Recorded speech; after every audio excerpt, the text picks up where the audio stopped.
Oi, tudo bem?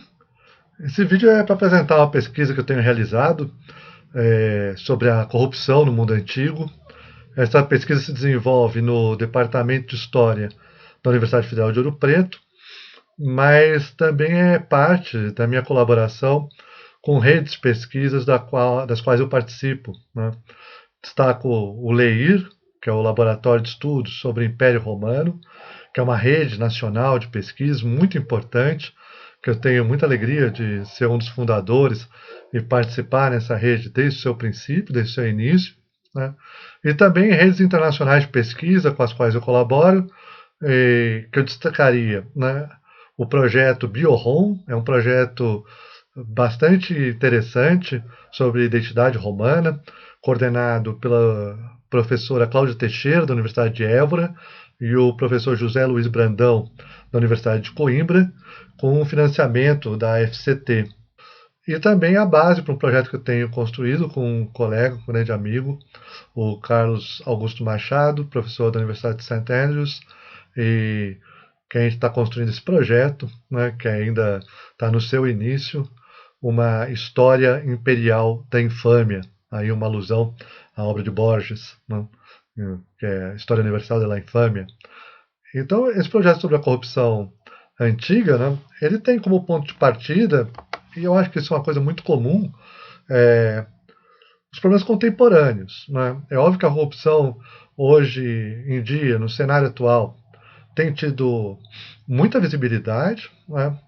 Muito mais do que teve no passado recente, né? Claro que a corrupção não é uma coisa nova, não é uma coisa original, mas a visibilidade e os estudos sobre corrupção, sim. Isso a gente pode dizer que os estudos sobre corrupção ganharam destaque apenas recentemente e se multiplicaram enormemente nos últimos anos. Em 1990, eram menos de 100 trabalhos publicados sobre o tema na base Web of Knowledge, enquanto em 2010 já eram mais de 800 trabalhos. Então a corrupção é algo que tem não só se projetado bastante na pauta pública, mas também tem sido crescentemente objeto de estudos na academia. Essa aumenta a preocupação com o tema de corrupção, tanto na sociedade quanto na universidade, não significou apenas um crescimento numérico, né? Não só a aparição de organizações, de estudos, né? Mas também mudanças importantes, né? Que normalmente não são perceptíveis, né? Principalmente na pauta pública brasileira, que ainda se mostra muito nos primórdios, né, dos debates sobre corrupção. Bom, esse crescimento, então, dos estudos sobre corrupção levou, claro, a uma mudança também da forma como a gente entende esse fenômeno da corrupção no mundo contemporâneo, né? Então, duas mudanças que eu gostaria de destacar.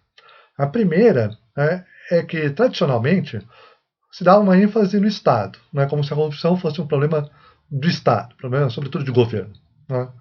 Hoje em dia, se nota claramente que a corrupção tem uma face muito importante fora do Estado.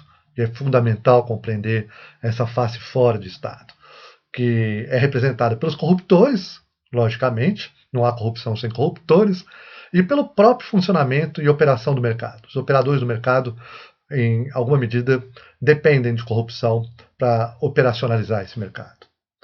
Segunda mudança importante foi a crítica à ideia de que a corrupção pode ser simplesmente eliminada em algum momento, quer através de políticas de combate à corrupção, quer se entendendo que a corrupção é simplesmente um desvio de conduta moral individual ou de um grupo delinquente.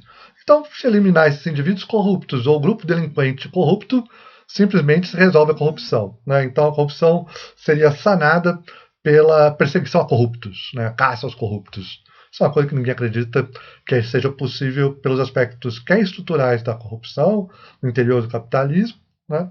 Quer pela reprodutibilidade de aspectos corruptores através dos mecanismos eleitorais. Então, apesar de isso ocupar um grande espaço no debate público brasileiro, é um falso debate colocado por agentes políticos que têm interesse em preservar um falso debate sobre corrupção na arena brasileira.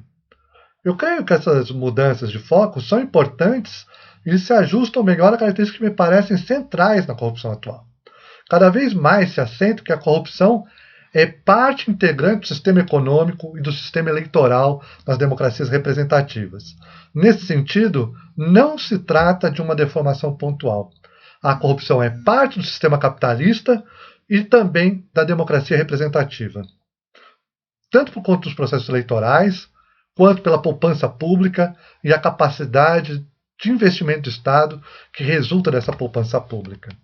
Desse modo, a relação entre capitalistas e políticos não seriam marcadas por desvios de conduta eventual, mas seriam a chave para que certos agentes, através de vantagens fiscais ou investimento direto, né, por exemplo, pudessem acionar a poupança pública de forma privilegiada e gerar muito maior competitividade frente aos demais concorrentes, alimentando a monopolização tanto da economia quanto da política. O que é interessante é que, no caso do estudo sobre a corrupção romana antiga, nós temos vários pontos de contato com essa dinâmica sobre os universos da corrupção nos mundos contemporâneos. Né? Tem que colocar um plural aí porque tem muitas distinções, né, no interior do nosso mundo. Esses estudos sobre a corrupção no mundo romano inicialmente se concentraram em dois grandes campos. Né? Um deles, que eu acho que é o mais conhecido de todo mundo, é o campo da condenação moral, né? A ideia, sobretudo, da decadência do Império Romano, decadência moral, corruptos, etc. Isso aparece muito, inclusive, na cultura de massa, nos filmes, etc. Né? O segundo campo está vinculado mais à história do direito, né? Sobretudo os aparatos jurídicos que foram desenvolvidos ao longo do tempo. Se criaram várias leis entre os romanos para tentar conter. A ideia inicial sempre foi essa, e eu não concordo com ela, que essas leis foram criadas para conter a corrupção. A primeira lei é a lei de prevaricação, né? A primeira que aparece é a Praevaricatio, né, em latim, que se destina a coibir a colusão entre duas partes para obter uma finalidade ilegítima. Né? Nas fontes imperiais a gente tem um registro memorável, dessa prática no Satírico, né, no capítulo 14, em que um dos protagonistas pergunta: Quid facent leges, ubi sola pecunia hert, aut ubi paupertas, vincere nulla potest. Que podem as leis, né, onde só o dinheiro reina, ou onde a pobreza nunca pode vencer. Bem contemporâneo. No caso da corrupção eleitoral, uma legislação específica buscando coibir a prática. Também uma legislação bem antiga, que se qualificava como ambitus. Né? No caso da corrupção política, que envolve também aspectos da corrupção eleitoral, naturalmente, há uma legislação que buscou coibir inicialmente condutas tipificadas como peculatos, né? Um crime também que a gente tem ainda hoje, o peculato, né? E outras práticas relativas a isso também, como pecúnia resídua. Mas o ponto que mais me interessa, na verdade, quando a gente pensa em corrupção no mundo romano, são as leis vinculadas à res repetunda. A primeira delas é muito tardia, impressionante isso, é só de 149 a.C. Aí se refere essa lei muito especificamente ao combate do roubo, extorsão, praticado por autoridades públicas romanas contra provinciais. Nesse ponto que eu tenho trabalhado mais especificamente, uma vez que meu estudo se concentra na corrupção romana, mas na perspectiva de uma competição interaristocrática. E como essa corrupção foi utilizada para desequilibrar o jogo político. Meu problema não é como se combateu a corrupção, meu problema não é quais os critérios morais de julgamento da corrupção, mas como a corrupção fazia parte do jogo político romano e econômico também, e como os romanos tentaram fazer com que controles fossem operados para que essa competição se mantivesse em níveis ou patamares minimamente justos, por um lado, e, por outro lado, como a corrupção foi utilizada para eliminar a concorrência do jogo político. Então não era para acabar com a corrupção, não era para combater os corruptos, era para combater o corrupto que é meu inimigo. Na minha forma de entender, o problema da corrupção romana está assim, muito vinculada a essa elite provincial, porque ela progressivamente ganha acesso ao centro do poder, são novos agentes do centro do poder. E, por outro lado, a capacidade que a elite aristocrática romana tem de extrair recursos das províncias vai se tornar cada vez mais decisiva para as disputas no centro do poder, em Roma. É por isso que a legislação sobre corrupção e os provinciais é tardia. Ela só aparece no século II a.C. De fato, não faria sentido ela ser anterior. Desse modo, o meu entendimento se afasta de uma concepção que se fez predominante na história romana, de que a corrupção é um desvio moral que afastava os romanos de sua identidade original, austera e pouco ambiciosa, um padrão de conduta nessa visão que seria desviado dessa perda de identidade original, então levou à corrupção, que, por sua vez, levou à decadência do império. Não é isso. Não é esse meu ponto. Não é isso que eu estudo e acho que é algo fortemente contestável essa visão de decadência do império. Assim, para tentar sintetizar, né? Eu acho que a corrupção romana pode ser estudada, para além de seus aspectos jurídicos, são importantes, morais ou filológicos, né? Como uma disputa no interior da aristocracia romana, onde as províncias e os provinciais jogaram um papel-chave. Não se reduz a disputas no interior da cidade de Roma.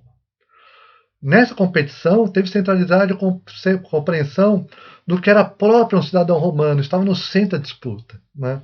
Sobretudo, o que era próprio a um cidadão romano na administração dos negócios públicos. Os provinciais foram muito ativos nesse contexto, para cobrar que os romanos fossem romanos. Então, a chave moral, para mim, tem que ser tomada numa chave da luta política. E os provinciais pressionavam os romanos em dois sentidos. O primeiro, a partir da periferia, né? Cobrando que tivessem um comportamento austero, moderado, e que, portanto, não saqueassem, como faziam frequentemente tanto na guerra quanto na gestão das províncias. Segundo lugar, e não menos importante, são esses provinciais a partir do centro, como senadores especialmente. Muitos provinciais se tornaram senadores. Os provinciais eram homens novos, né, homini novi, que acusaram sistematicamente aqueles que pertenciam às famílias tradicionais de não serem bons romanos, por conta do seu comportamento dissipador, dependente de condutas desonestas. Então, há uma competição entre esses homens novos, que são acusados de não terem uma tradição, e essas famílias mais tradicionais, que são acusadas de não estarem à altura das tradições. A corrupção aparece, então, muito no contexto da disputa entre essas forças políticas. Nesse sentido, os provinciais se apresentaram, de alguma maneira, como mais romanos do que os próprios romanos. Quando eles alcançam posições de destaque, segundo eles por seus méritos, eles atuariam com rigor, com disciplina, com austeridade, com a severidade dos antigos romanos. Para esses provinciais, os romanos do passado seriam dignos de elogio. Claro, para os provinciais, os romanos mortos seriam dignos de elogios. Mas os descendentes, esses romanos vivos, seriam merecedores de crítica e de combate, porque eles destruíam tudo que receberam dos ancestrais. Sendo assim, os provinciais queriam tomar, de certa maneira, esse passado romano como ilegítimo nos portadores genéticos, vamos chamar assim, desse passado, e tomar esse passado para si como uma identidade política de combate. A corrupção, assim, ela nos permite pensar as relações entre centro e periferia e as identidades romanas de uma forma dinâmica e multifacetada, evitando tomá-la como algo estático, prescritivo, certo e errado, ou reduzido a uma posição simplificadora de nós, os outros. No caso dos provinciais, vemos que eles eram os nós e os outros dos romanos, simultaneamente. A meu ver, precisamos discutir o tema das identidades em nosso novo contexto de uma forma nova, e não nos mantermos limitados aos marcos colocados desde a década de 70 por certos estudos que são importantes e deram uma contribuição.